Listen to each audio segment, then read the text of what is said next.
गोपीनाथ कविराज बहुत प्रसिद्ध व्यक्ति, उनकी एक पुस्तक है मनीषी की लोक यात्रा। उसमें क्या कहते हैं, जो हमने शुरू में कहा था कि हम डिटेल बताएंगे, कि मैंने देखा कि जीवन मुक्त आत्मा बिलख रही है, जीवन मुक्त जीव बिलख रहे हैं, रो रहे हैं। हम जब उनसे मिले हैं मनीषी की लोक यात्रा पुस्तक में, कि जीवन मुक्त अवस्था के बाद भी आप रो रहे हैं, आपको क्या परेशानी है, आप तो सब तरह से मुक्त है। तो उन लोगों ने क्या बोला, जो आनंद होना चाहिए वह नहीं है। आनंद कैसे मिलता है, कोई जीव हमेशा के लिए आनंदित कैसे रख सकता है। तो जो ये हंस है ना, ये आनंद का स्वरूप है। जय सच्चिदानंद जग पावन, असगरी चले मनोज न सावन। हे संसार को पवित्र करने वाले सच्चिदानंद परमात्मा की जय हो। ऐसा कह करके प्रणाम करके भगवान शिव आकाश मार्ग से अपने रास्ते चले।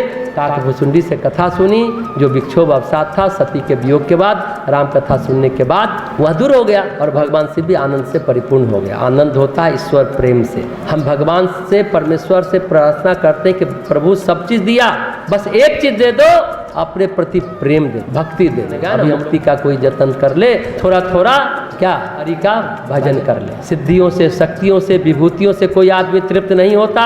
तृप्ति मिलती है प्रेम से। ये वासना वाला प्रेम नहीं, ये प्रेम नहीं, ये प्रेम का छल है वासना वाला, जो संसारिक प्रेम है। कहते हैं ना हम एक दूसरे के बने हैं, एक दूसरे के लिए, बेकार बात। ये प्रेम है नहीं, ये प्रेम का छल है। हम जिस प्रेम की बात करें वह प्रेम ईश्वर से होता है, दिव्य प्रेम, जीव और ईश्वर का प्रेम। कौवा के मन में हंस बस गया, परमात्मा स्वयं हंस बनकर आ गए। सुमेरी पर्वत पर काकभुसुंडी के आश्रम के सरोवर में केवल हंस रहते हैं, भगवान शिव के मन में हंस रहते हैं और भगवान शिव खुद हंस बनकर आ जाते हैं। ये जो हंस रूप ईश्वर का प्रेम होता है वह निर्मल प्रेम होता है, वही सार तत्व है, निचोड़ है। जीवन होने का मतलब है हम केवल चित्त से मुक्त हुए हैं। जीवन मुक्त व्यक्ति जो मुक्ति करते हैं वो चित्त से मुक्ति है, उसमें कोई वासना, तृष्णा, कामना, चाहत नहीं है। लेकिन चित्त हमारे लिए बाधा विपदा नहीं रही। चित्त मुक्ति का मतलब है कि अब चित्त के चलते कि ये भी कामना है, वो भी कामना है, साधना कर रहे हैं, मन भटक रहा है, ये सब नहीं होगा। चित्त से मुक्ति जिनको मिल गई, जिनका चित्त शुद्ध हो गया, लेकिन परमात्मा के रस की अनुभूति पूरी हो गई, लाख टके का प्रश्न। ये है क्वेश्चन मार्क, ये है महत्वपूर्ण बात। भगवान का परिचय और पर्याय यही है कि भगवान आनंद से परिपूर्ण है। सतचित आनंद, हम लोग उस दिन भजन गा रहे थे। सतचित आनंद से परिपूर्ण है, रस से परिपूर्ण है। रसो वैसा, रस से भरा हुआ है भगवान, प्रेम से भरा हुआ है, प्रेम का रस है। गोस्वामी जी भी कहते हैं ना, अब हम चाखो प्रेम रस। बहुत भटक लिए भाई, अब हमें प्रेम रस मिल गया, अब मुझे नहीं भटकना।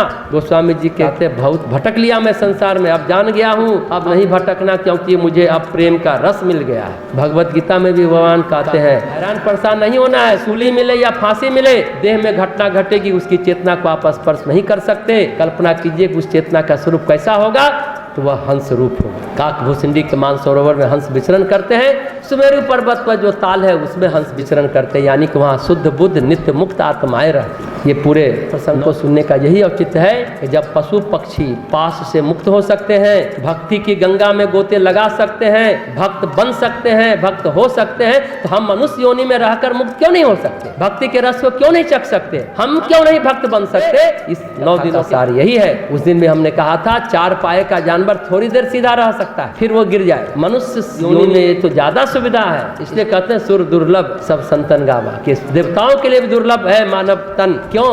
क्योंकि तन के सीधा बैठ सकता है मूलाधार चक्र से, जो हमने कहा था उस दिन सहस्त्रार योग में, तंत्र में है आधार चक्र से सिद्धि चक्र 9वां। कल है कि तन के बैठ के साधना करने की सुविधा है, पशु योनि में नहीं है, पक्षी योनि में नहीं है, मनुष्य योनि में है। तो हम तो और पहले मुक्त हो सकते हैं अपने सभी 9 चक्र या 7 चक्र को जगा कर। तो पशु पक्षी मुक्त हो सकते हैं तो हम भी मुक्त हो सकते हैं, हम भी भक्त बन सकते हैं, भक्ति का रस चख सकते हैं।